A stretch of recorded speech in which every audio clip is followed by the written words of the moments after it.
and Member of Jerry Ahmed Shaib, the second minority whip, and Member of Parliament for Gushegu, Al-Hassan Suleiman Atampoli, and the majority chief whip, Roxanne Nelson Dafamepo. What transpired was not just a gross affront to the dignity of Parliament, but also a blatant contempt of the House. This further aggravates the already existing low level of trust of Parliament and parliamentarians. It is unconscionable that members who are supposed to be leaders elected to serve as representatives of the people would engage in violent confrontations in a setting that demands the highest levels of maturity, emotional intelligence, and statesmanship. To look into this. On this occasion, Mr. Speaker was dealing with a disorderly conduct which took place at the committee level, where the chairman of the committee had a mandate to deal with the matters. He now says that he has, on his own, suspended these members without hearing them. The chair of the committee did not communicate anything to the speaker. Neither did the speaker. RAZ Media GH. So, this is another issue. Speaker Alban Bagbin said wapam MPCB afiri Parliament ho. Now we the minority leader your friend Afenyo-Markin these days or trend the power and I'm the solid job or yentino. Amanaji din ewo Ghana and in the media space so. Now Bushia assemble na see assemble woman say according to the Parliament regulations, decision now speaker are taken on. It is unlawful. Yes. And yam rabi obetum di speaker parliamentarian bia oba bia. I had to say sabio anya agurago. Speaker na adwene say otine kurase and oye the ope. Now we moon Afenyo-Markin sending the minority side the MPP caucus. Omo I have press conference and some Afenyo-Markin e dey good form no emu edrupa say nyina ebekọ nya kwa tie na di bia to yetim ne wo say speaker na wo parliament ho no omo MPP for kra wa ya na adwene say obeye di obetimi bia na ode atata MPP for na omo parliament because no he's not d'accord with the fact to say the opposition will have a say in the vetting of parliament ministers or nominee, and I can say people nominated to hold a position as ministers. Entian konenkonkotie Afenyo-Markin abra no de ensema ho nyina yeden eto abonten ye ban be sian to aso e ha ye RAZ Media GH and then your first time about modern say obe subscribe no be like page no na odo nsa so bebo adoma no so yenko nenkonkotie ye ba ye be san ahia e wo ha makrao invite any of us in leadership for any discussion. In any event, even where there is punishment, our rules are clear. It can be for 4 days, 8 days, or 12 days according to Order 130.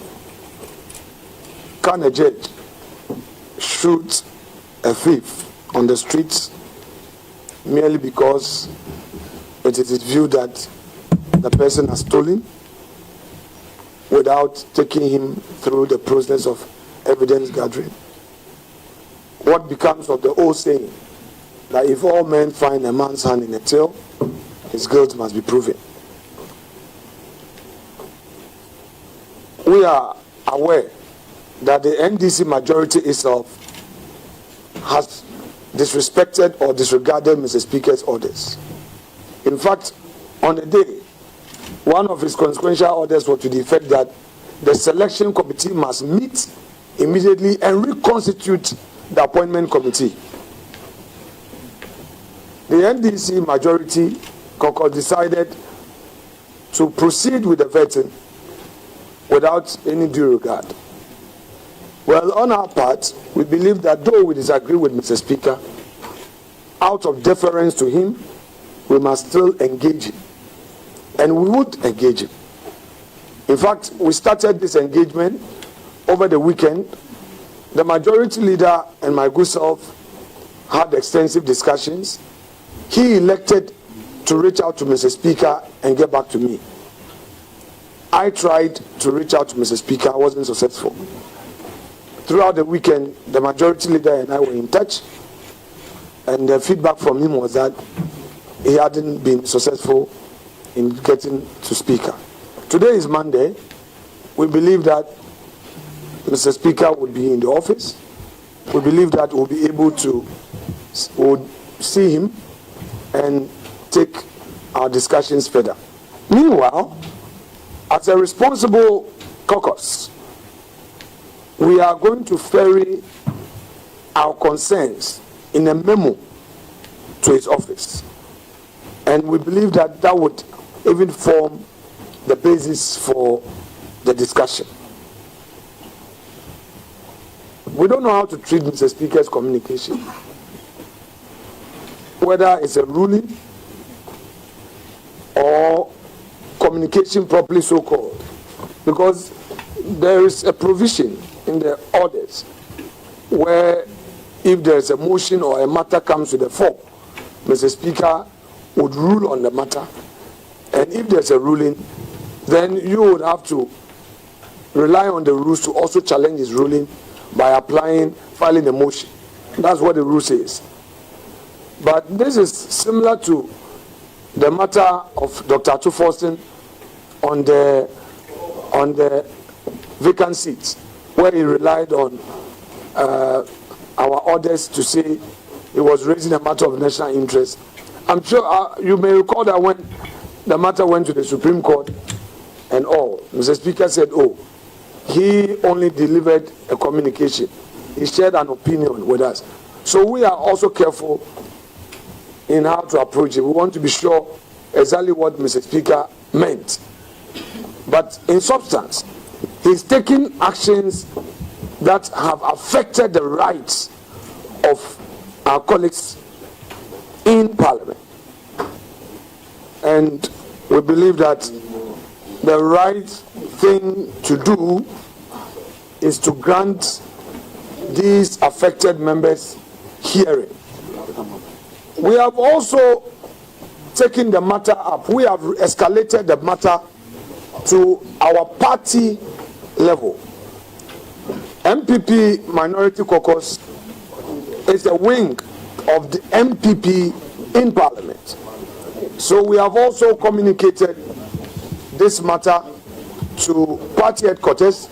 The national chairman, the general secretary, and the national executives have become aware of this, and they take the matter seriously.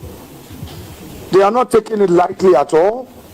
They believe that the diplomatic channels must remain open.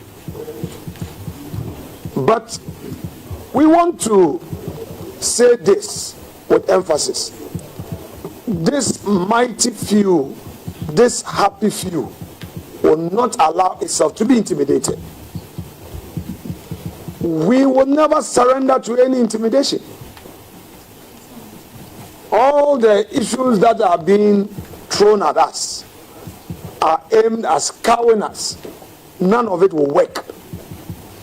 For the records, this is the first time in the history of our Fourth Republic that a minority in Parliament is allowing a government to appoint its ministers in record time. For emphasis, we've been most cooperative with the NDC majority, but they are bullies. They bully, they intimidate, And if you don't stand strong, they will bully you, and we will never be bullied. We've supported them. Even some of the nominations come to Parliament within 24, 48 hours. We allow vetting to take place. On that Thursday incident, we had an agreement. My deputy leader, who represented the caucus interest at the pre-sitting meeting, agreed with the chair of the committee to vet only 3 for the day, and that was the understanding.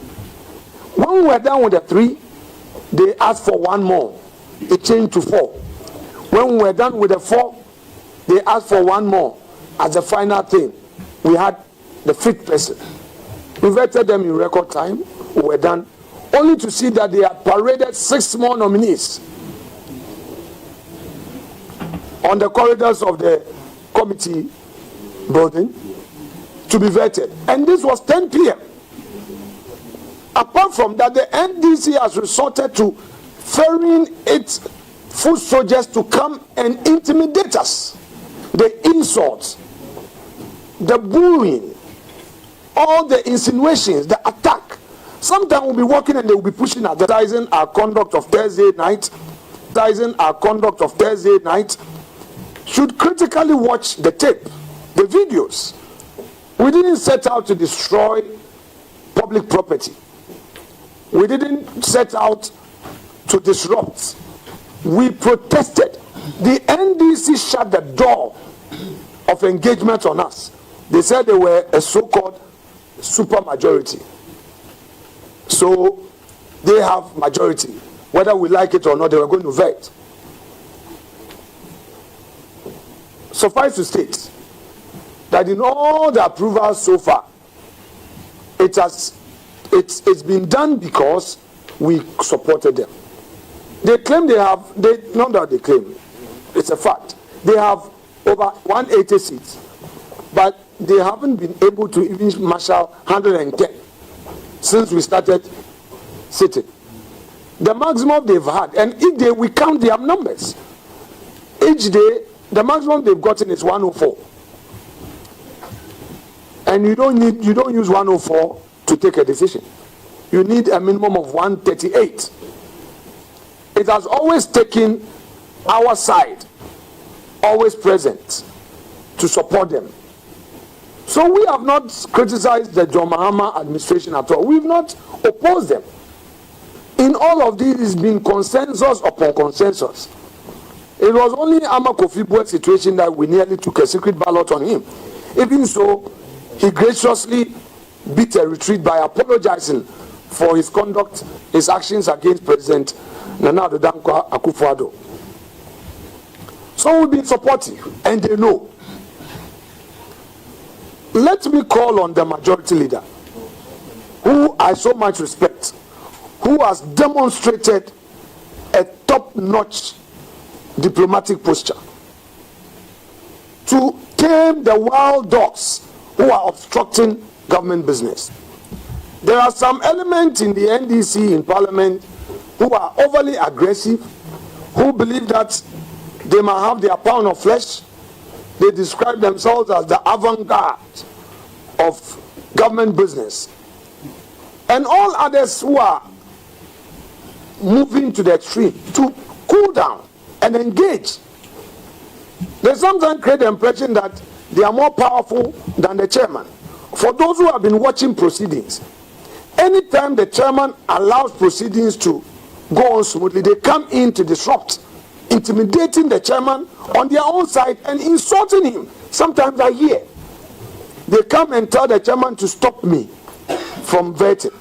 Now let's deal with the issue of my questions. Gentlemen of the press, sometimes we don't check the records. I am inviting members of the public. Today, because of ICT, everything is on the internet. People should go and check 1997, the J.H. Mensah vetting, minority leader. They should go to Alban Bagbin, and there I want to stay there for a while. Honorable Alban Bagbin, MP for Nadole Kalio, and minority leader as he then was. grilled Kufuor's nominees for hours. Not a single nominee was spared. In my case, I've only been doing just a few of them.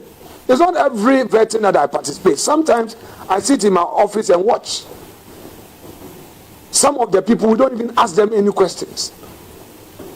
The few that we are taking them on, they cannot take it. They should go and check the records of their own minority leader, 2001 and 2005. They should go and watch it. The impatient, intolerant NDC. They will never tolerate the things they do to people. They can't even stand a minute of that, those. And then they should also go and check the vetting of Haruna Idrisu and Muntaka. These were two strong men who tackled our nominees. They should go and watch. They spent hours. Haruna Idrisu spent hours on our nominees. Muntaka had unlimited questions. Muntaka was a deputy ranking. In my case, Mama Pat, my deputy, who is a deputy ranking, is given only 3 questions. The maximum she goes is 5. I invite the NDC aggressors, the intolerant foot soldiers, the intolerant extremists of the NDC who are attacking me and attacking our caucus, to go and check Muntaka Mubarak, who was even a deputy ranking. The unlimited number of questions that he had, showing videos and all. Their own darling boy Ablakwa, the unlimited opportunity he had, scrutinizing CVs. Today, when his CV is being scrutinized, he says he's a tenant. 15,000 Ghana cedis is all he did. No. Please, colleagues, wait. 15,000 cedis is what he disclosed as his regular income.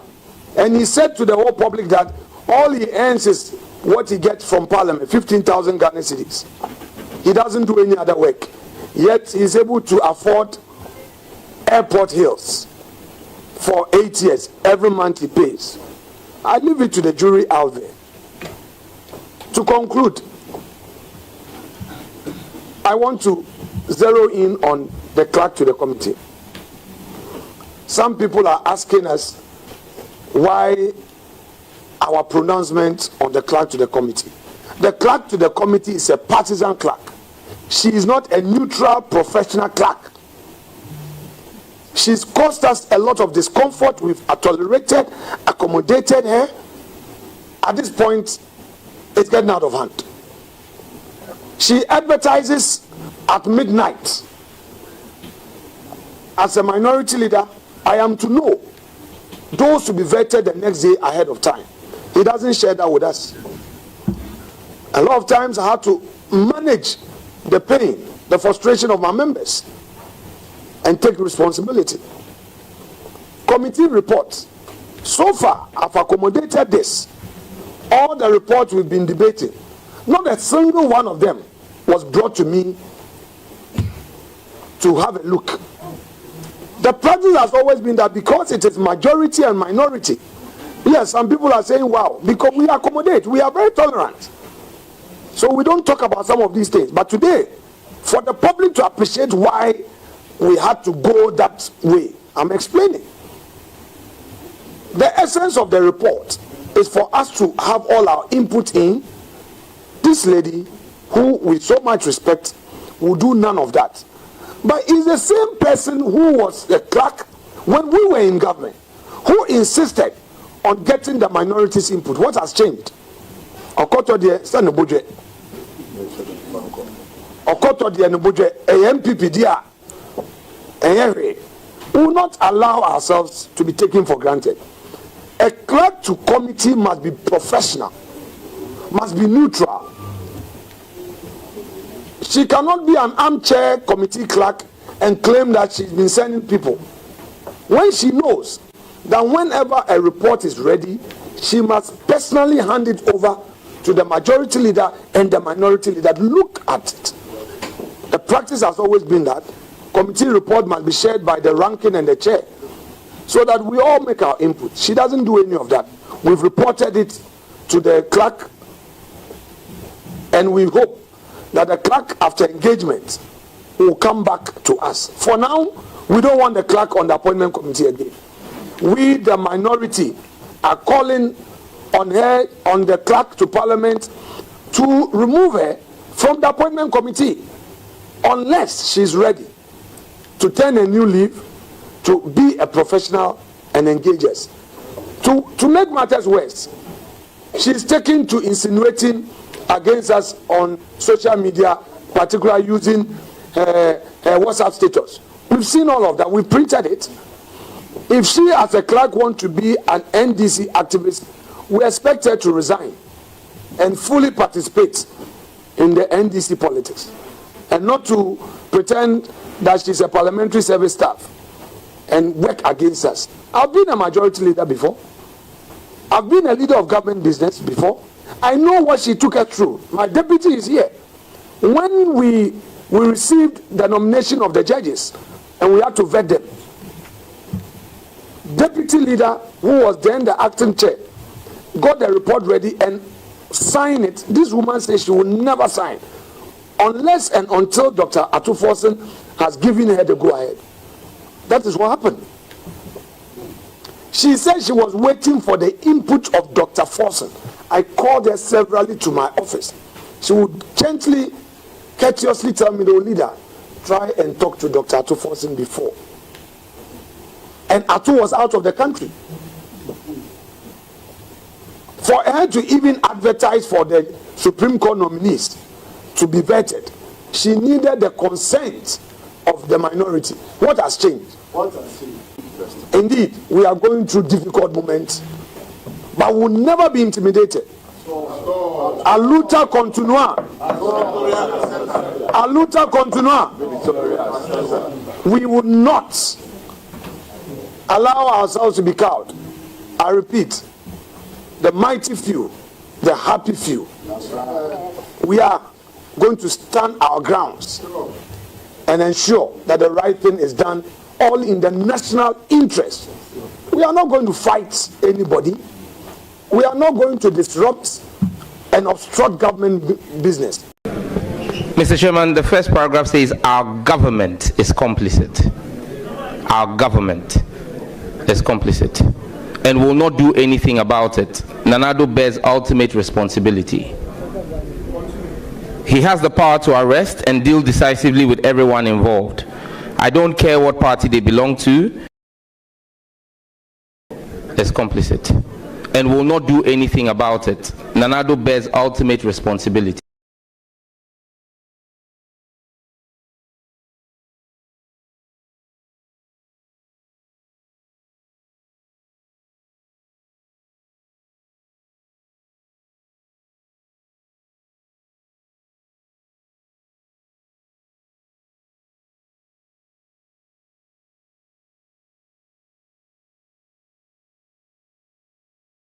Abusian for him, you know, by the RAZ MEDIA GH so YouTube so. Abusian, the echo so Parliament and I'm what here now. As I was saying, once and said, there be no the NDC has packed people or shed up packing a month for Edo Mokogu very various can say a government institutions are Omuninano Omoye NDC for Moye NDC Juma. In fact, and there may be a NDC for the bar when there was in opposition. I would be someone who said, never and Unkrofo will access to those things.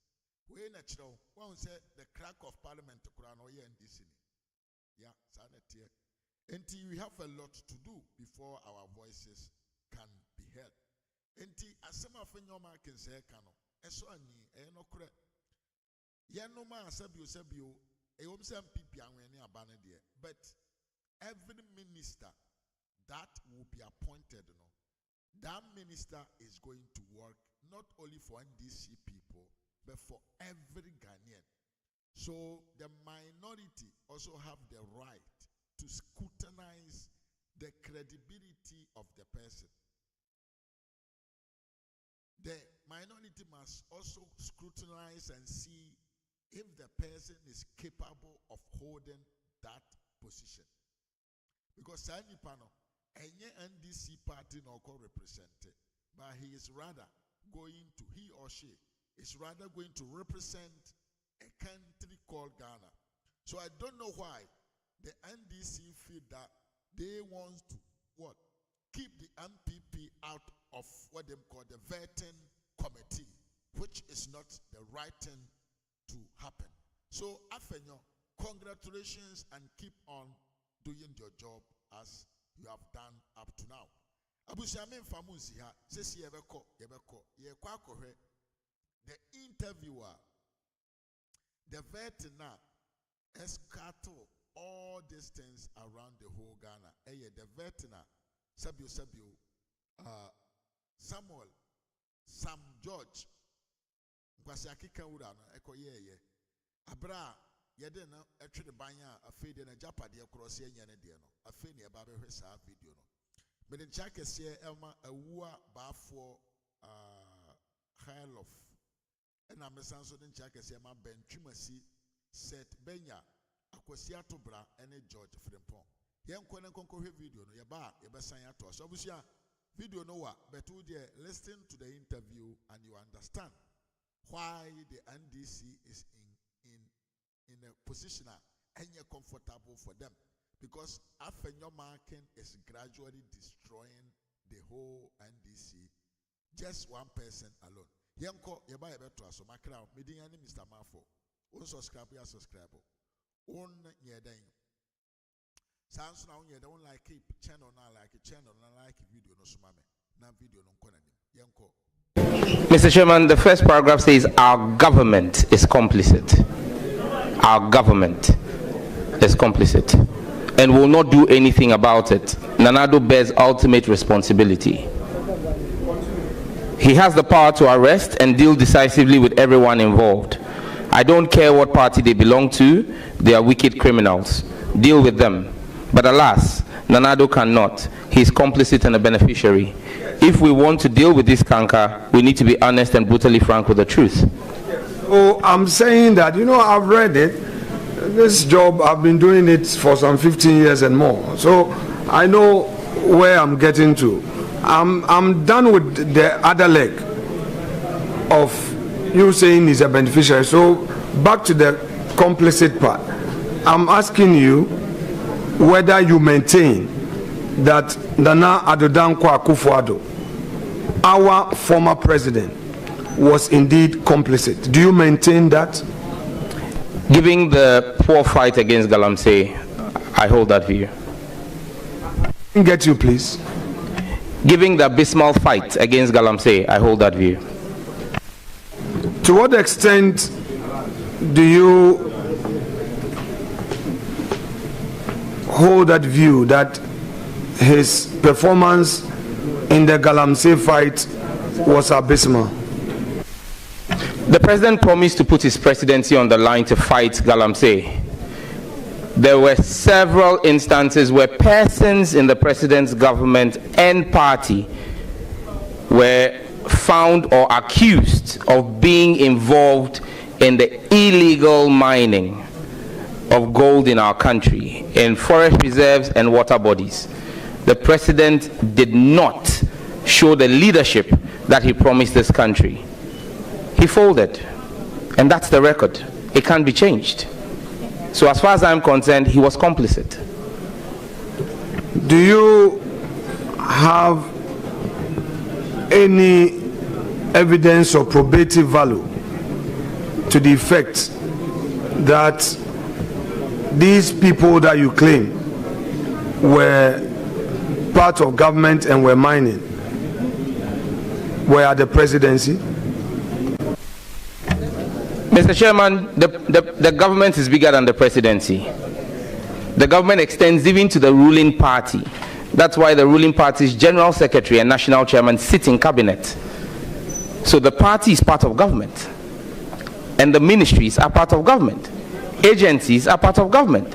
So if persons in agencies and persons in the party, ruling party, are involved in this, the government is complicit.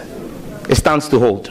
Thank you. Okay, so what you are suggesting to us today is that now that President John Dramani Mahama is the President of the Republic, any individual at the party level, say constituency officer in Owen, involved in a galamsey activity, citizens of this country should loudly say that to the extent that that person is a member of the ruling party, John Dramani Mahama, His Excellency, respectfully, should be held complicit. Correct? I haven't said so. If President Mahama puts his presidency on the line to fight corruption and is unable to take action in the unforeseeable instance where an appointee of his, there is evidence of corruption, and he rather seeks to clear them like we've seen in the past, then you can hold President Mahama liable. But the President Mahama I know, and his track record that is before this country, we've seen the Jidas scandal, we've seen previous scandals. He ran a sunlight campaign on corruption. So I know that if what you are suggesting is not what I've said, but President Akufo-Addo put his presidency on the line. He raised the bar, he raised the standard, and so we hold him to that standard. Thank you. Now, should any agency, now that President John Mahama is in office, you are again suggesting that should any agency involved in anti-galamsey activity falter in any way, it would amount to the president himself being complicit, correct? Not correct, Mr. Chairman. I gave a specific example. President Mahama has been definite on corruption, because corruption is the biggest problem. Talking about anti-galamsey. We are talking Mahama, about galamsey, so yes. let's stay there. No, Mr. Chairman, because of the question you asked, President Mahama... Honorable nominee. Honorable nominee, the question is specific, making specific reference to galamsey. It's not asking you any question in relation to corruption. So if you can stay within the question and provide your answers briefly, you will do us a very good service.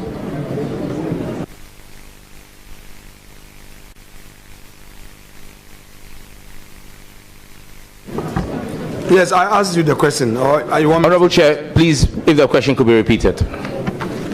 My question to you. Now we have President John Dramani Mahama in office. Should any agency involved in anti-galamsey activity fail, should we say that the President of the Republic is complicit? No, Mr. Chairman. Pardon? No, Mr. Chairman. Okay, so you are suggesting that in this current administration, any failure on the part of any agency in the fight against galamsey should not be held against the president, correct? He has responsibilities. He will fulfill his responsibilities. Yes, I know. No, as for that one, we all expect government to fulfill their responsibilities. But my question is, should there be any failing at any agency? Should there be any failing in any agency? Will the president be complicit? Mr. Chairman, respectfully, this is now assumptions. We're building scenarios. I can't speak in definite to conjecture and scenarios. If we get to that point, I'm sure today we are speaking about this because there is hindsight on President Akufo-Addo's leadership. I believe that we'll have the opportunity 4 years down the line to judge President Mahama, but it will be unfair for me to pass judgment on a man who is barely 3 weeks in office. Thank you. Please, Chair, with your leave, may our clerk and the clerk to the committee have this and take back the earlier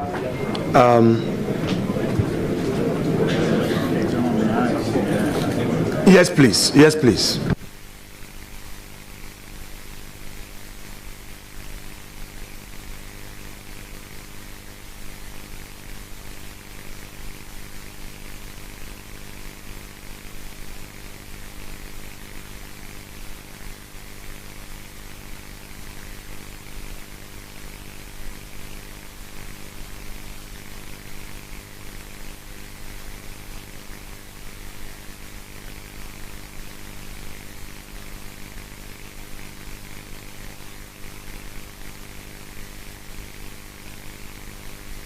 Are you in possession of the 7?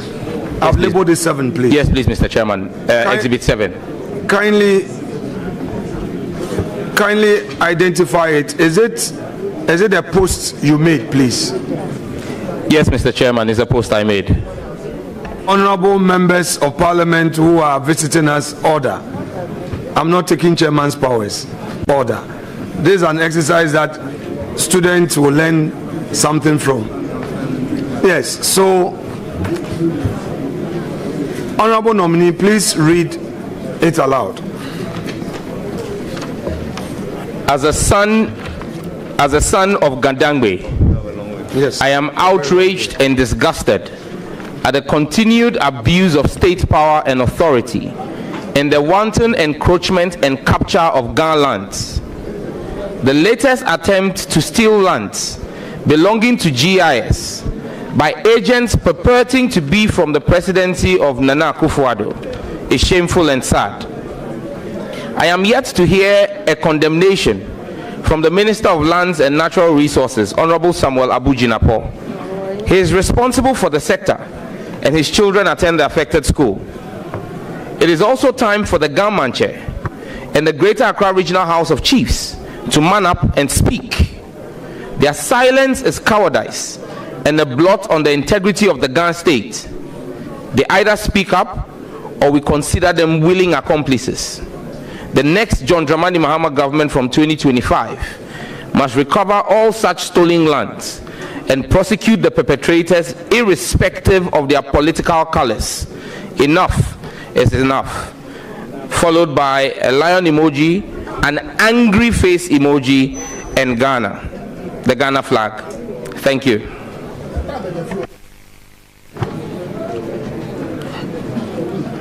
Honorable nominee. Chairman. We'll do some little exercise on this post. Yes, Chairman. Respectfully, at the time you made this post,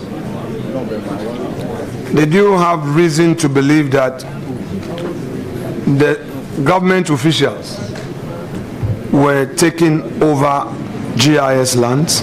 Did you have reason to believe same to be true? Yes, Mr. Chairman. Can you share with us the grounds upon which this was founded? Mr. Chairman, I listened to the news that day, and there was the news reported that a team of armed officers purporting to have come from the office of the president had accompanied a private real estate developer to take portions of the land belonging to GIS in the cantonment area. Thank you. Did you take steps to verify this information prior to the post? Did you verify? Mr. Chairman, I had no reason to doubt the credibility of the media houses on which I heard the story. Which media houses did you hear the story? Mr. Chairman, it was reported, I believe, by City. It was reported by Joy. These are two of the most credible media houses in the country. And what was the report? That officers or security personnel purported to be coming from the office of the president had accompanied a real estate developer to take over portions of GIS land. So you've used the word purported, which means that there was no evidence of state-sponsored takeover of GIS land.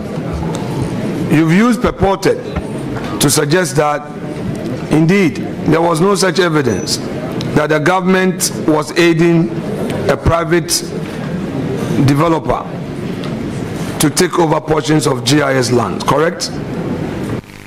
The evidence I based on was a news reportage.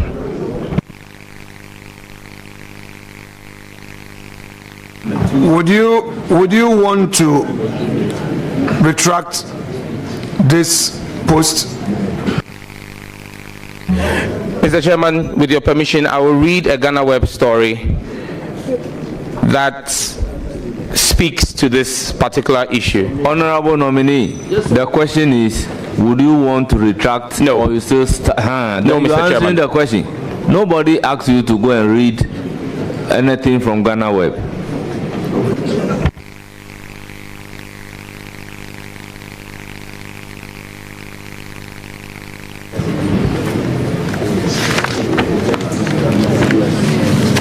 Honorable nominee, with the leave of chair, I will let you read.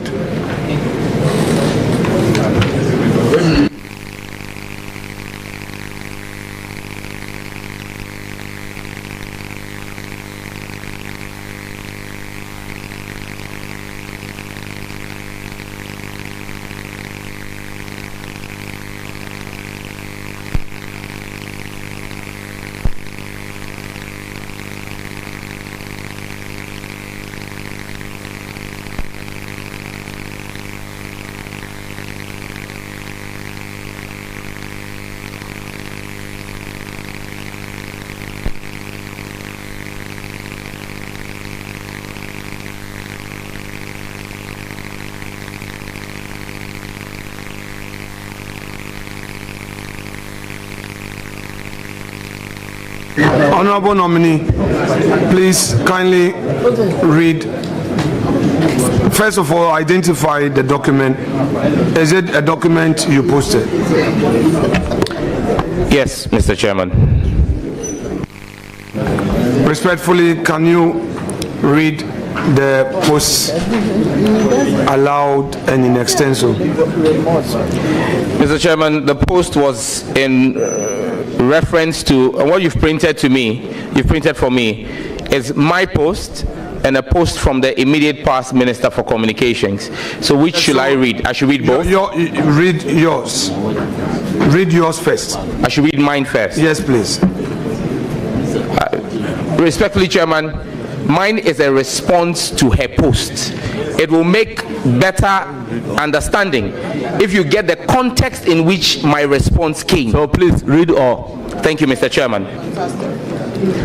As Lawusu posted on 26th April 2021, some people find it very difficult to believe we can negotiate good deals for government. I signed the Airtel Tigo contract. We acquired it for just $1. Someone, an MP, says he heard me say we paid $25 million. A barefaced lie, blatant untruth. Please ask Sam George where he heard that, then sit back and listen to long English, grammar and drama. Just keep your eyes on the ball. How much did we pay to acquire the company? $1. Simple.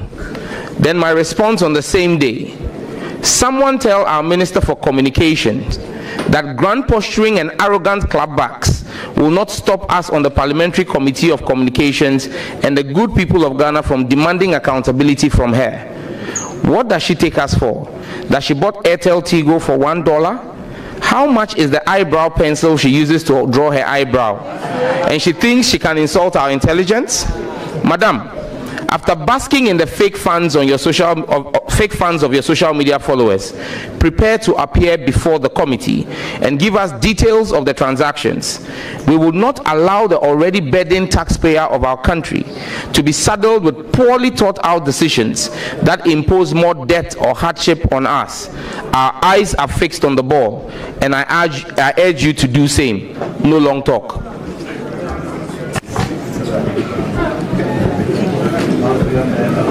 Do you maintain do you maintain the content of this post and the language you used in describing Honorable Eslo-Owusu?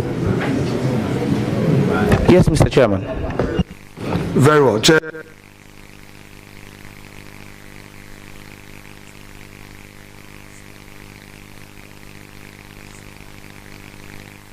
Listen.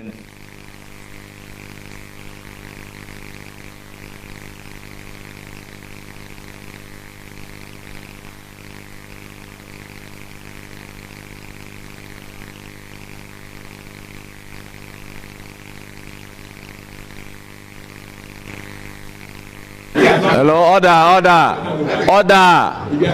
Honorable Afriye, order.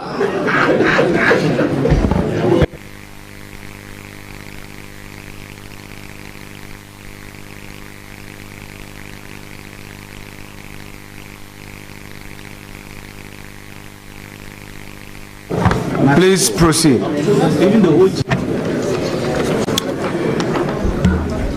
Dated 19th November 2024. Clearly, the Supreme Court, led by the Chief Justice, will do everything in their power to protect their demigod, Nana Addo Dankwa Akufo-Addo, from signing the Family Values Bill. The CJ should be ashamed of herself. After preaching against such vices in ICGC and failing to walk her talk and take a stance when it matters most, such characters are the ones our Lord Jesus Christ chased out of the temple with a whip. From President Akufo-Addo to all members of the pro-LGBTQI cabal in all arms of government, shame on you. Bow your heads in disdain. Our children and grandchildren will remember you for all the wrong reasons. The lion emoji and the Ghana flag. And then there's a picture of the scales of justice along with it. Thank you. No. Right, Honorable Sam George. Mr. Chairman. On what date did you make this post? 19th of November 2024, Chairman. At the time you made this post, the court had already given a date for judgment in this matter, correct? Mr. Chairman, if my memory serves me right, I made this post on the day that the courts decided that they would give judgment after the elections on December 7th, that they will give judgment on the 18th. And that's what premised me saying they will go to any length to protect President Akufo-Addo from signing the bill. Honorable Sam George, respectfully, the Supreme Court is an independent constitutional body. Do you believe in that? On the face of the paper, it ought to be. The Supreme Court of Ghana, through its actions, determinations of matters, is practically independent of the executive. Do you believe in that? Based on the doctrine of separation of powers, yes. At the time you made this post, what was your basis for saying that the Supreme Court sees Nana Addo Dankwa Akufo-Addo as its demigod? What informed that? I reached this conclusion on the basis that the Supreme Court had the power to hear this matter and give judgment before the elections, but chose to do so after the elections. And that's what brought me to this conclusion. So, you mean all the judges who were on the panel had one thing in mind: to protect Akufo-Addo, merely because they gave a date which is after the election. Is that your point? Mr. Chairman, I have not made reference to all the judges of the courts. I referenced the Chief Justice, and she had the power to fix the date. She was president of the panel, so she determined the date. Are you aware that the Chief Justice was not a member of the panel at the time you made this post? Are you aware? Mr. Chairman, that is not correct. Honorable Sam George, would you be surprised? Okay, so if you come to a conclusion, or if I bring you evidence that the Chief Justice was not a member of the panel on the said date that you wrote this your post, would you retract this? Mr. Chairman, I will be a man of integrity and retract this if there is evidence, which I know doesn't exist, that the Chief Justice was not part of the panel, because she had been on the panel as far back as July, and this was done on the 19th of November. She had always been a part of the panel. But if there is evidence that shows that she wasn't part of it, I'll do the honorable thing. Honorable Sam George, the Chairman. At the time you made this your post, had you really done your checks to know who constituted the panel? Mr. Chairman, as far as I was aware, and like I said, even on the 18th of July, as far back as the 18th of July. Yeah, we are on the wait. I want us to. Honorable, with all due respect, when you ask a question and the nominee is providing the answer, let's allow the nominee to land with the answer, then you can follow up with another question. Thank you, Chairman. Please, I am on the 19th November post. That 19th November post, was it after the court hearing, or it was a very day the court gave a date for its judgment? Mr. Chairman, I don't really recall. Were you in court yourself? No, Mr. Chairman. But you became aware that on the said date, the court had given a date, 18th December, for its final ruling on the matter? Yes, Mr. Chairman, it was reported in the news. Based on the news reportage, you attacked the Chief Justice, correct? Because of your belief that the Chief Justice was a president of the panel, correct? That's correct, Mr. Chairman. Now, did you become aware? Did you become? Let me ask. I want to ask a follow-up question. I want to ask a follow-up question. Chairman. Honorable Leader, I want a follow-up question. Let me take a deep breath. Let me take a deep breath. Honorable nominee, did you attack the Chief Justice? No. Like I've stated constantly before this committee, I have criticized her constructively. Thank you, Mr. Chairman.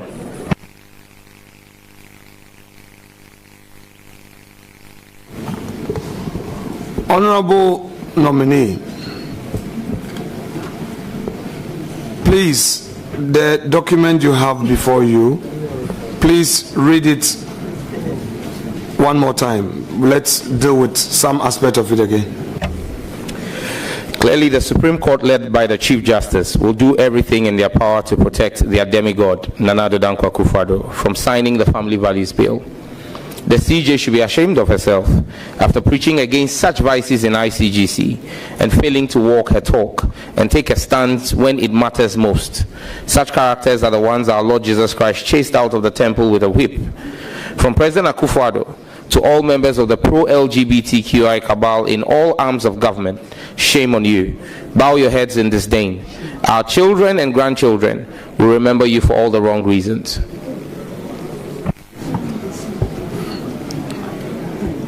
Would you want to retract this post?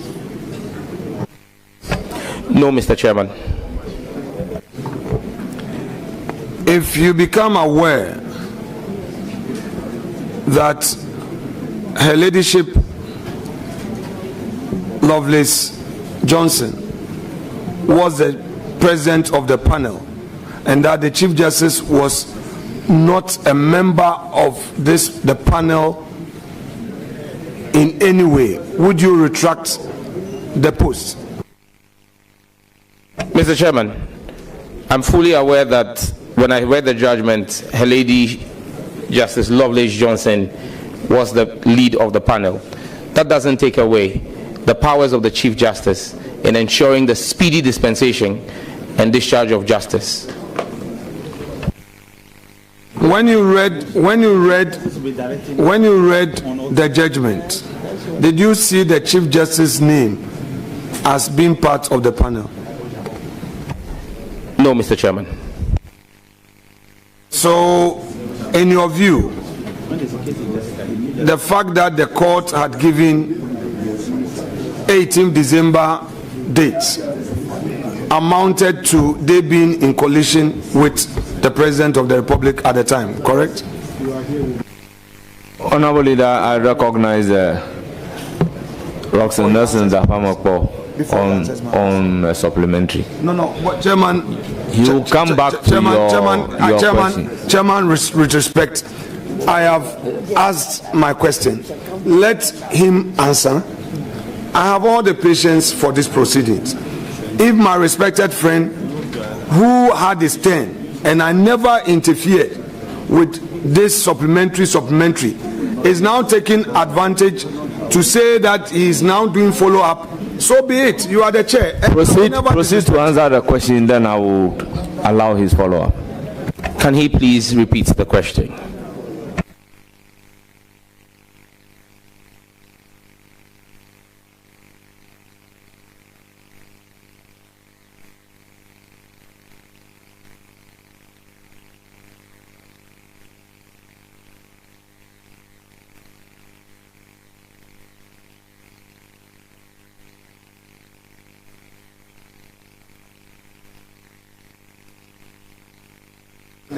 All members, order.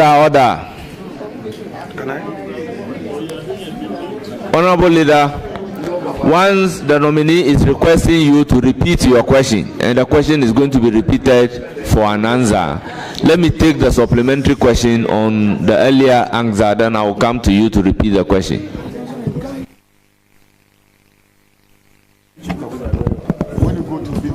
Chairman, thank you very much. Honorable nominee,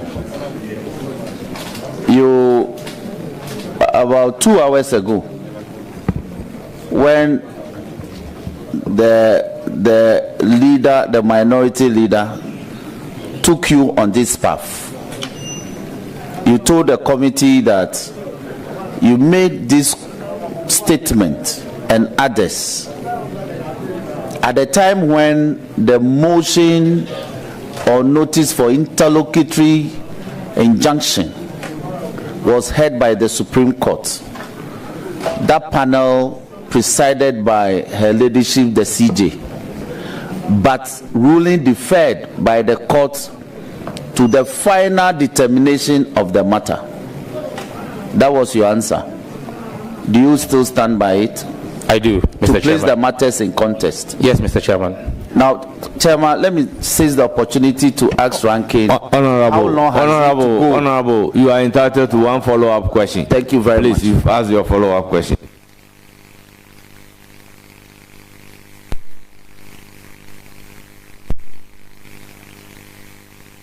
Every time you want to.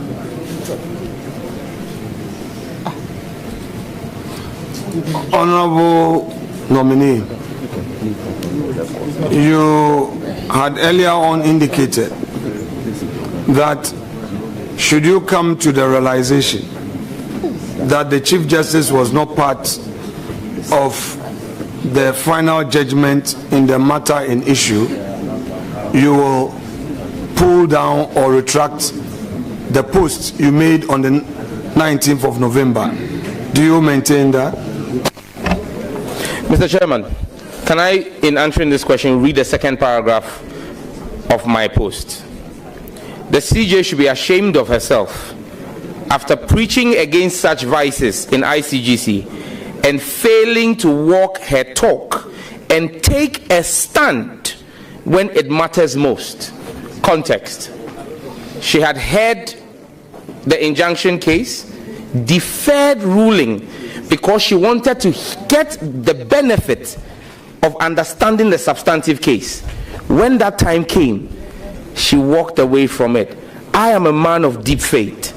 My faith will never waver when it comes to my principles on homosexuality as a Christian. She passed the buck when she had to take a stance when it mattered most. And that's why I continue to say, such characters are the ones our Lord Jesus Christ chased out of the temple with a whip. So it's context. Thank you. Let's stay on context.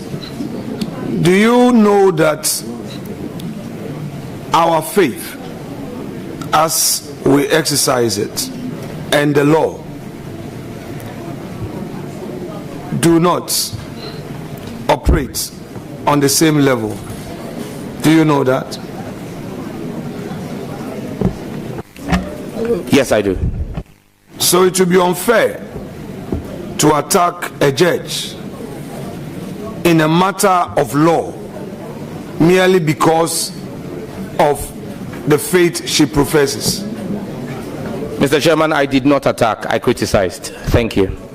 Would you agree with me that it would be unfair to criticize a judge sitting in a court of law for exercising her discretion in law merely because of her faith?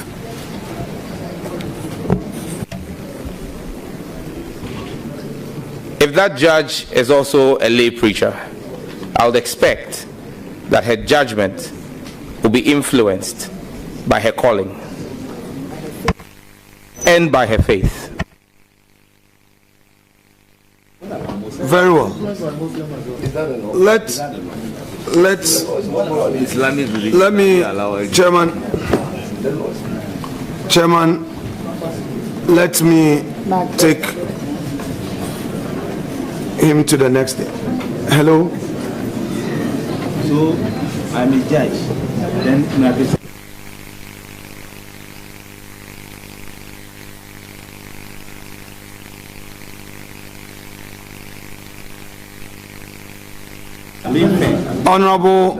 Honorable nominee, I have given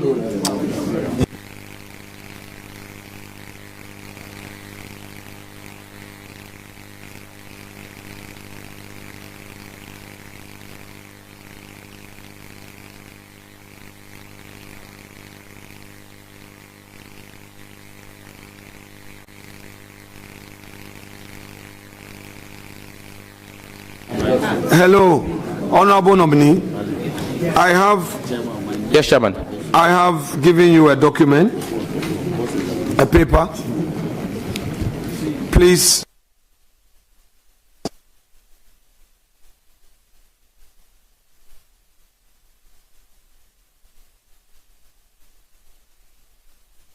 With the greatest of respect, this event is not one authored by me. It is Act 1, Scene 1 from Macbeth. Yes, that is correct. That is correct. I don't know if it is within my place to request from the chairman the relevance of reading Macbeth as the Minister for Communication and Innovations.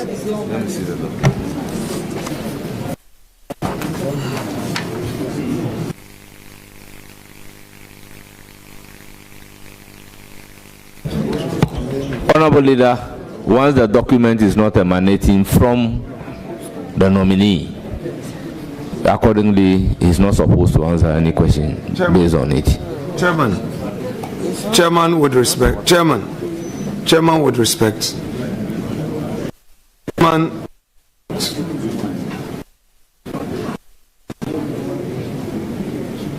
Honorable Leader, you know the position of the law, that if you are not the author of a document, you are not for the content of the document, and as such, you cannot be asked to answer questions based on a document of which you are not the author.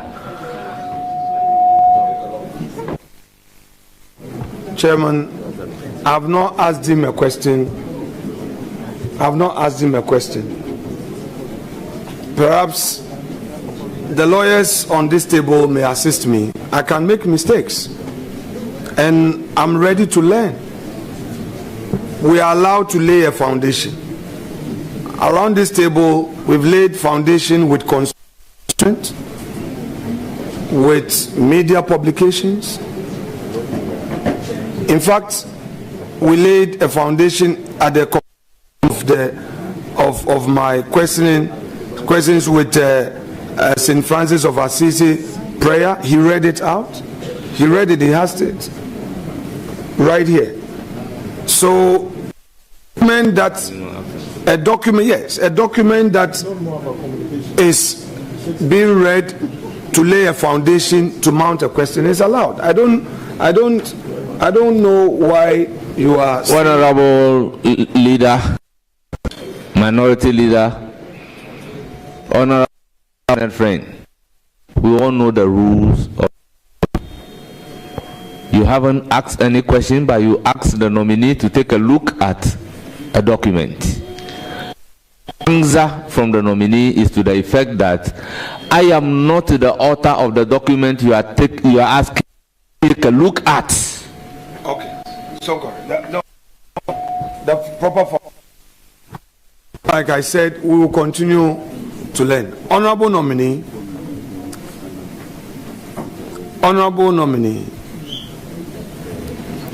please, you have an extract from Macbeth before you, correct? That's correct.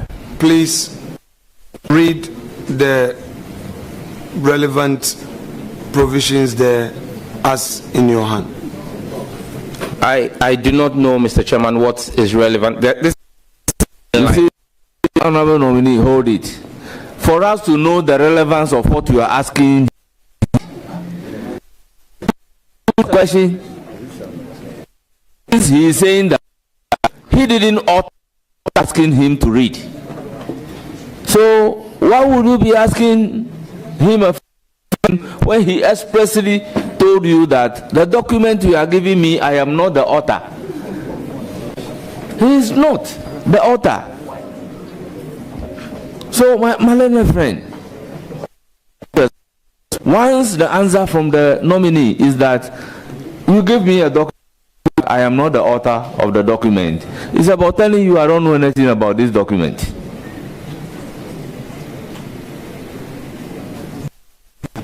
With all due respect,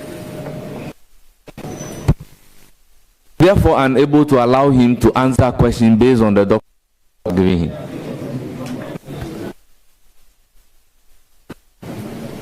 I have to read the content of what I've given him. I've not asked him a question yet, but like I said, if you are overruling my request for him to read the content to enable me as the relevant questions, if you're overruling me by your ruling, I don't need to stretch it.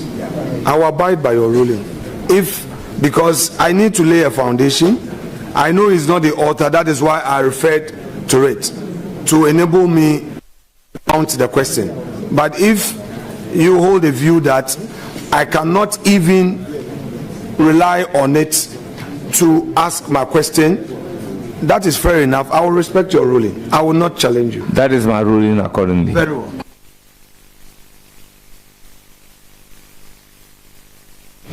Bring the document back.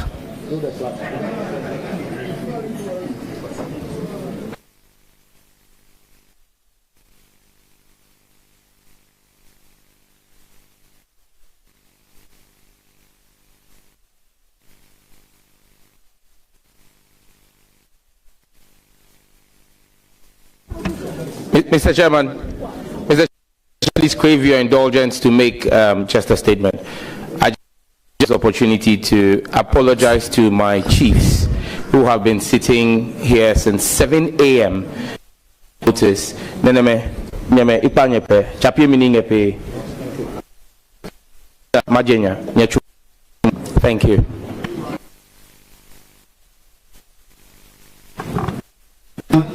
With respect, the nominee has made certain public statements. I need to ask him certain questions based on those statements he's made on TV and all. I, with your leave, made them available to the clerk, to the committee. So we shall proceed to watch the videos, and then would ask the questions one after the other on it. The clerk to the committee was provided with it, and we did this arrangement before the hearing. So please set the technology in place for us to watch the video. Thank you. He's a Muslim by day, a Christian by night. A religious prostitute cannot be our president. All right, okay. He's a Muslim by day, a Christian by night. A religious prostitute cannot be our president. All right, okay. He's a Muslim by day, a Christian by night. A religious prostitute cannot be our president. All right, okay.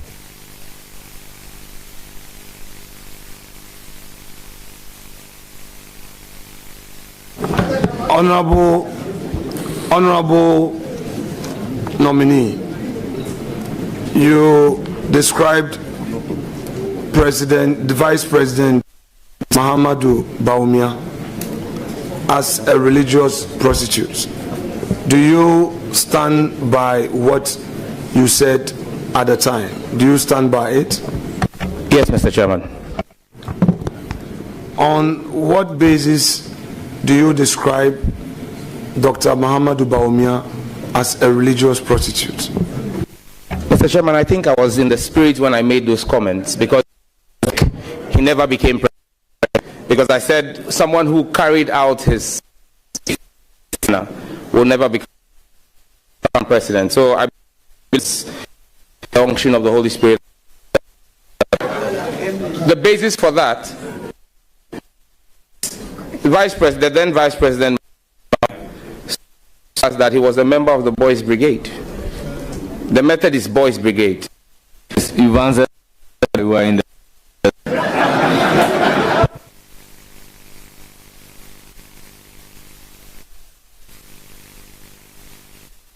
Order.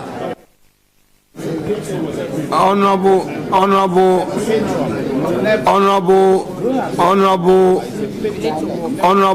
nominee. Mr. Chairman. Had you heard exactly what the Vice President had said in respect of his relationship with the Boys Brigade as a child? Exactly what he said, the basis upon which you made this statement. Mr. Chairman, you know, a Catholic is an Catholic. There are things of the Spirit that he may not understand, and so it may be impossible for me to explain when the Spirit and you speak and work under the unction how. Thank you.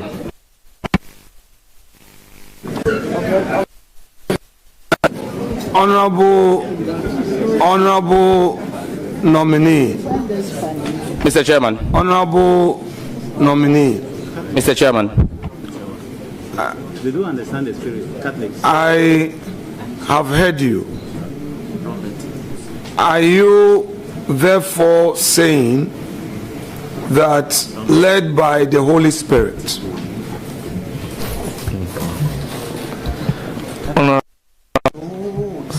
Honorable member, can you do us the honorable thing by retracting the aspect of you saying you are a Catholic? It's of a different faith. So it's of a different faith. If it pleases the chairman, but I thought these were issues of fact. But if it pleases the chairman, please. If it pleases the chairman, I withdraw. Please, statement withdrawn. Let's make progress.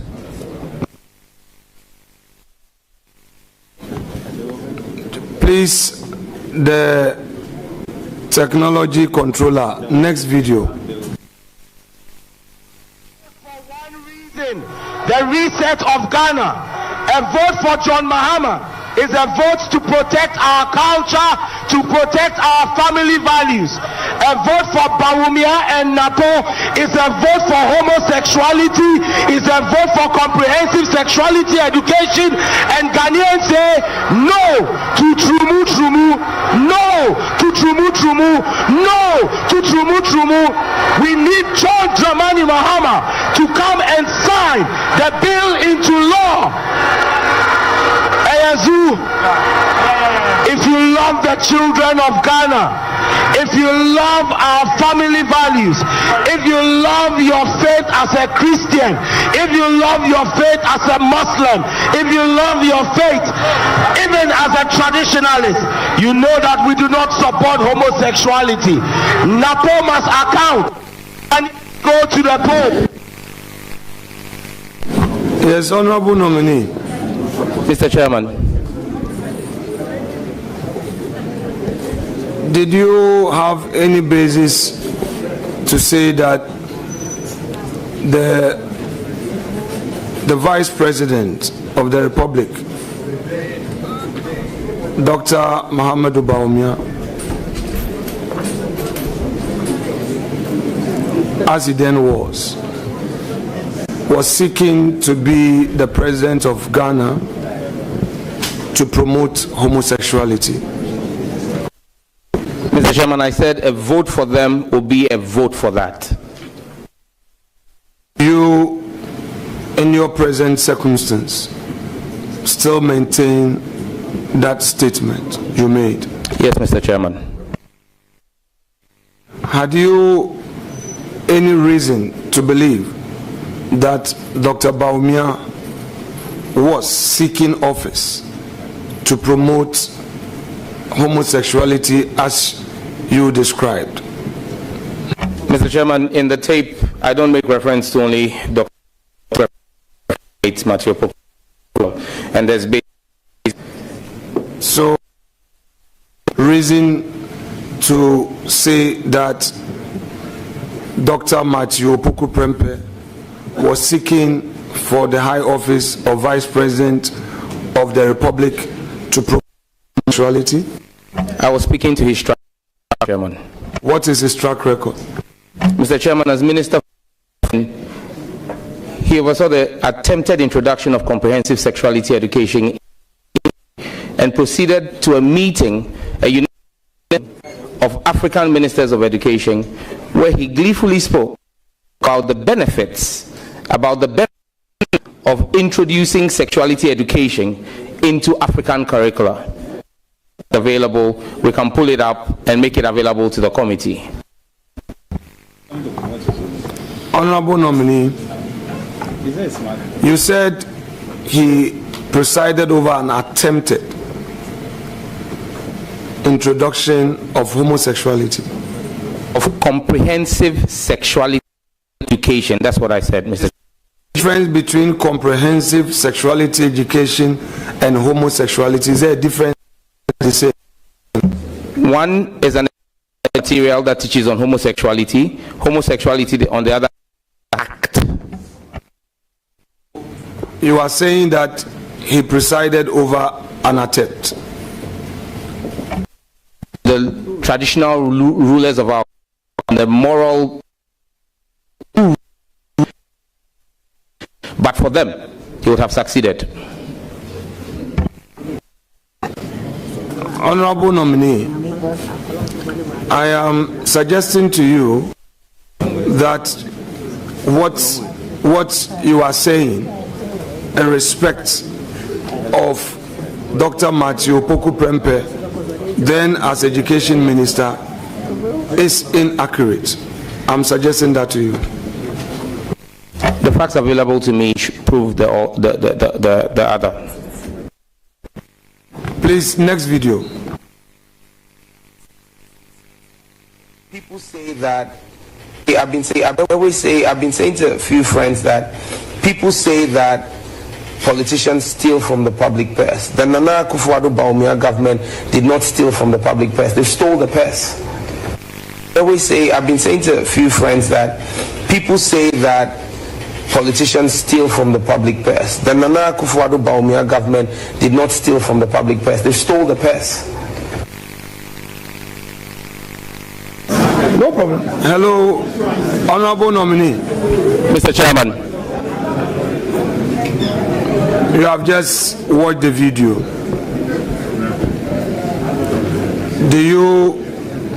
Would you want to explain what you mean by Nana Akufo-Addo did not steal from the public purse, but he actually stole the purse? Would you explain what you meant by that? And after that, let the public know whether you still stand by that statement or to retract. Mr. Chairman, before I answer, may I seek how many minutes I have to answer? Because I have a litany of over 6 corruption scandals under President Akufo-Addo that I would explain each one to show Ghanaians that Akufo-Addo and his government stole the public purse. The question is, do you stand by it? Not. The question was twofold. So, do I stand by it? Yes.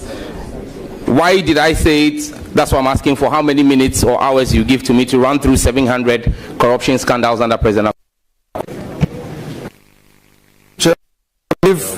Yes, if the nominee so pleases evidence against Nana Addo Akufo-Addo and he wants to proceed, it is within his right to proceed. Proceed. That's fine. Proceed. Honorable members,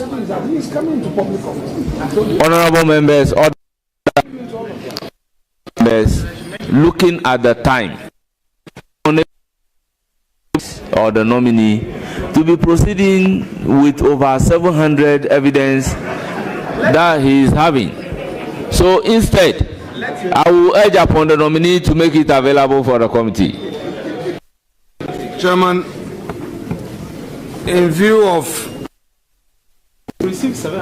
your earlier ruling, I will be happy to receive all that evidence so that as a house and as part of the proceedings upon receipt, those individuals who were involved in those corrupt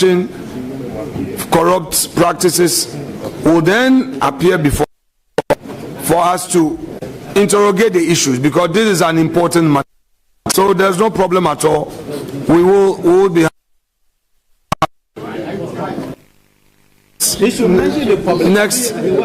next video, please. How many minutes would it take you to state it? Stating. Mr. Chairman, I'm not just going to state, I'm going to explain, so I'll need about 4.5 hours. I'm asking you to state. I'm not asking you to give explanation. Mr. Chairman, just stating it and not explaining it will not do justice to me. So then, if you won't allow me to explain them for the Ghanaian, then there's no need me starting. Man, I think that he needs 4.5 hours. If it will mean we should come back again tomorrow to continue the exercise, fine. If he has them here, no problem. No, we are here. If he wants to, if he needs to, if he thinks that he has to proceed the 4.5 hours to complete it. Whatever, I leave it to chairman. I leave it to chairman to judge.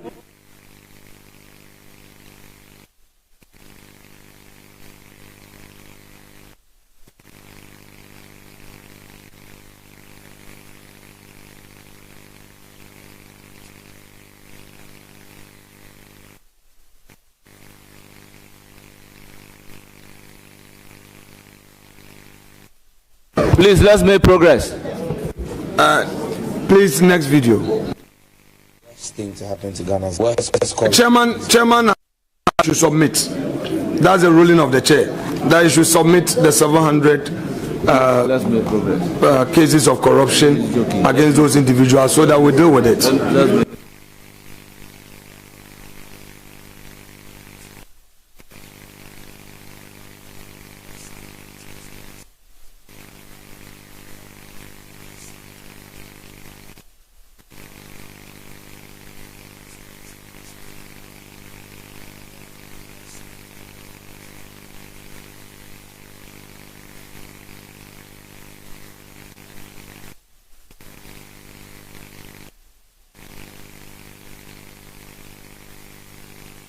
But, honourable members, Ranky, we've been here for close to 3 years alone. Do you have any more further questions? Chairman. And how long will you go? How many more questions do you have? Chairman, we have the video series. Please, let's do the third one. Chairman, honorable leader, you pity that though you have unlimited questions to ask, you'll be very fair and reasonable. But today, you've asked a question for close to 3 hours. Chairman.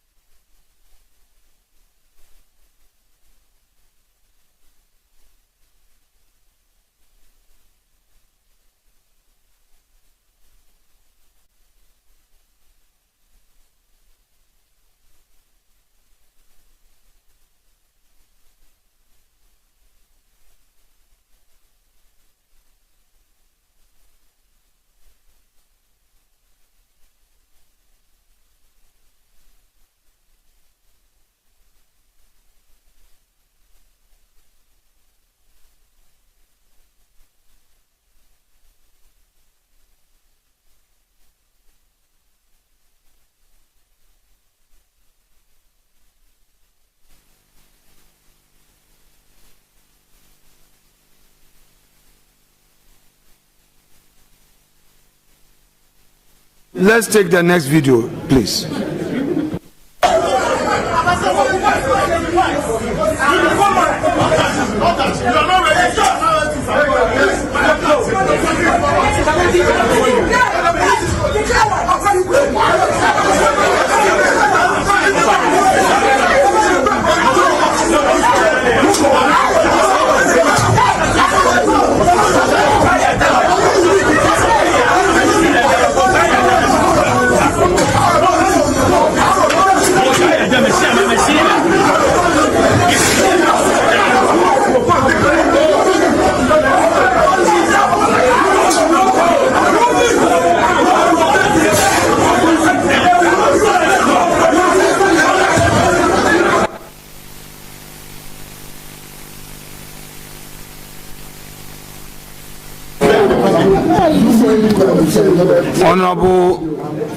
Honorable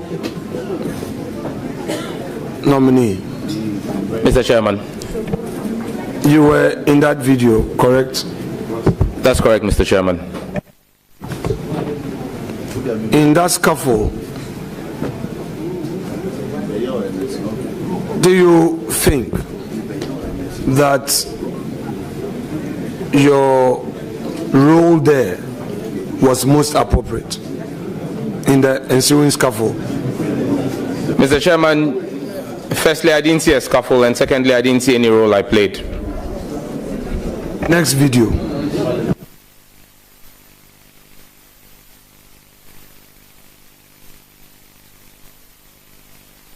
A misconception has been put out, and you know that's a misconception has been put out, and I listened to that full BBC interview. President Mahama has been clear that he will sign that bill, and he has no option than to sign that bill. President Mahama will know no peace from Sam George until he signs that bill, and he himself has said that to the clergy, that as a Christian, as a member of the Assemblies of God Church, he will sign that bill. In that bill.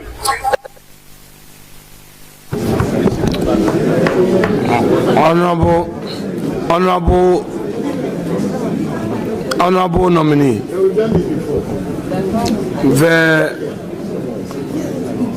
the president, in a meeting with the clergy, suggested to the clergy that instead of passing a law,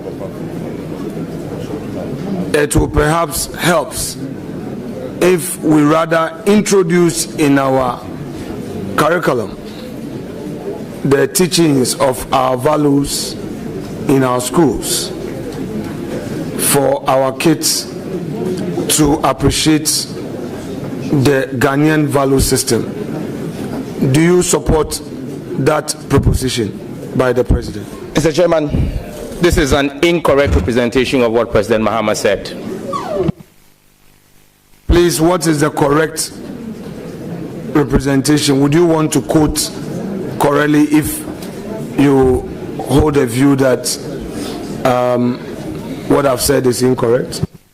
Mr. Chairman, with your permission, can I reciprocate by asking the clerks to send the document I have here, which is a transcript of what President Mahama said, to the ranking member so he can read for the hearing of the public. Honorable nominee, you don't have such right. Once you are pulling out the document, it is incumbent upon you to read it or you put it back. I'm guided, Mr. Chairman.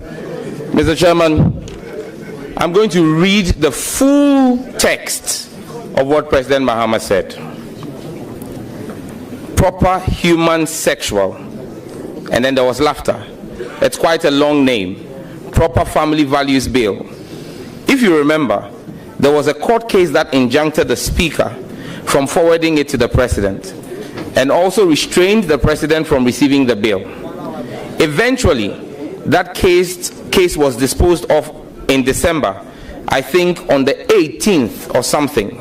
Yes, so it meant that the injunction had been cleared, but as far as I know, the bill did not get to the President for assent. So the convention is that all bills that are not accented to before the expiration of the life of Parliament expires. And so that bill effectively is dead. It has expired.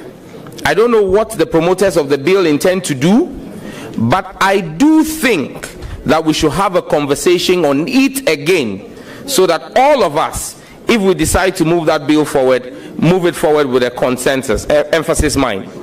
And probably it shouldn't be a private member's bill. It probably should be a government bill with a government behind it, after consultation with all the stakeholders, to see how we know where to move this forward. But it leads us back to the discussion we had. If we were teaching our values in school, we wouldn't need to pass a bill to enforce, our family values. And that is why I think more than even the family values bill is us agreeing on a curriculum that inculcates these values into our children as they are now growing up, so that we don't need to legislate it. And so we will see how all this goes. So I'm looking forward to this review conference to come to some consensus on some of these issues. Clearly, President Mahama is in support of the bill, but is advising a more holistic view. Apart from passing the legislation, also the reintroduction of our family values into the curriculum of our children. That cannot be a wrong advice. Thank you, Mr. Chairman.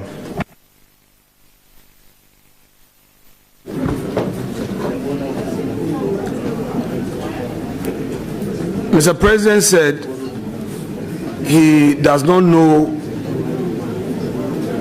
which part the proponent of the bill would want to have. Tell us which part you, as a proponent of the bill, would want to have. Mr. Chairman, I answered this question earlier, but because he wasn't around, I will repeat again.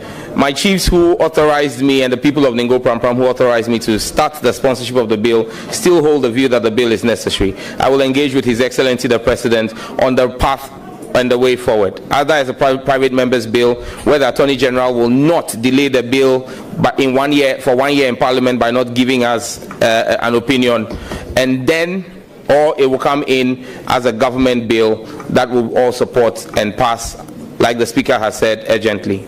Thank you.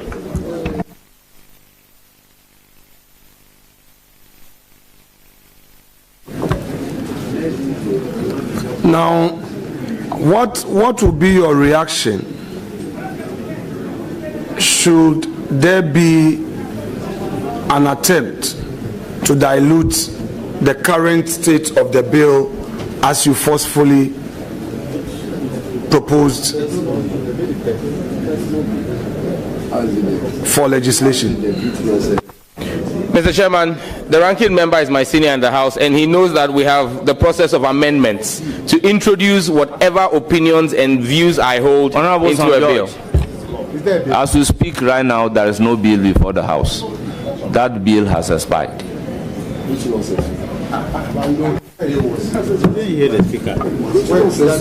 Mr. Chair, we go to the next video.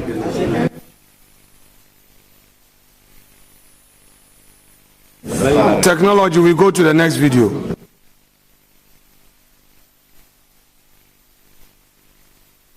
From 110 polling stations, out of 140, at the end of the election at Okankwe Central Constituency, Patrick Yabuama had 14,949.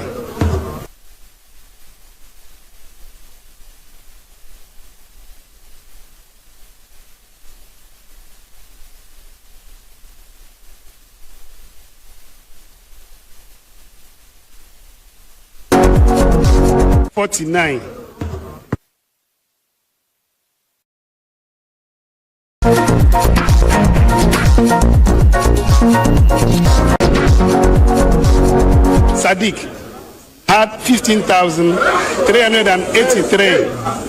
Mr. Chairman. Total valid votes. Mr. Chairman. Whilst Chairman, let me go off record and tell you what I have to tell you. I mean, out of deference to you.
Honorable Clerk of the Committee, approach the chair.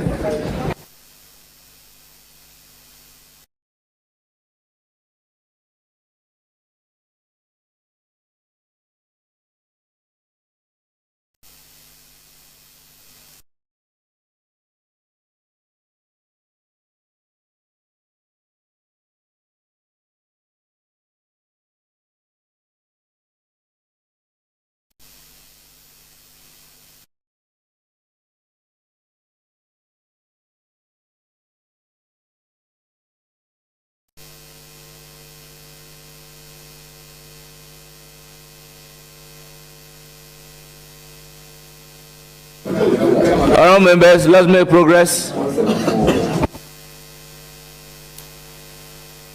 All right, Chairman, thank you. Honorable nominee, we are having resolved.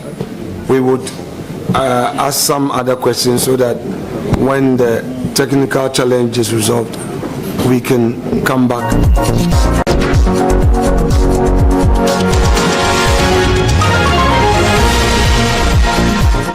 So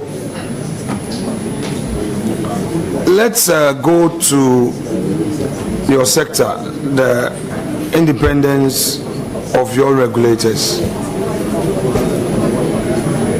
You may be well aware that global best practices has created an environment where regulators have become increasingly independent. In your view, do you think that the NCA should strive for a full independence, or would you support a policy that would lead to a full autonomy of NCA? Mr. Chairman, the act that sets up the NCA is about 17 years old. It's way overdue for review. There will be a technical process to review the legislation, and all of that will be taken into consideration. Thank you.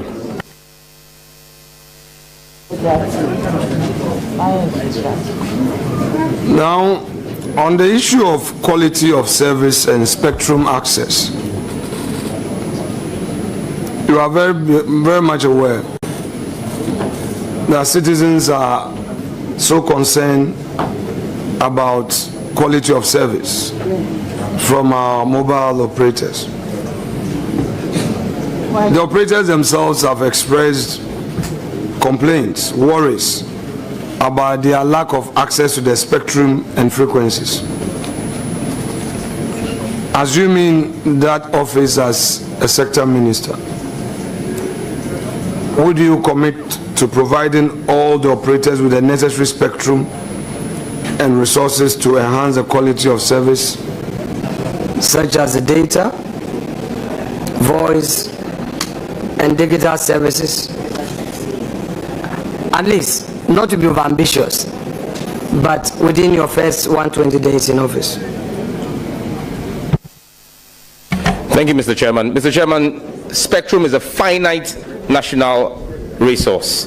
It's not infinite. And so the management of spectrum is critical for the maintenance of balance in the sector. We'll continue to look at maintaining the balance in the ecosystem, maintaining the strength of the sector, and taking direction and leading from His Excellency the President. We'll continue our management of spectrum in a way that ensures proper quality of service for consumer experience, but also ensuring that the businesses are kept afloat. Thank you.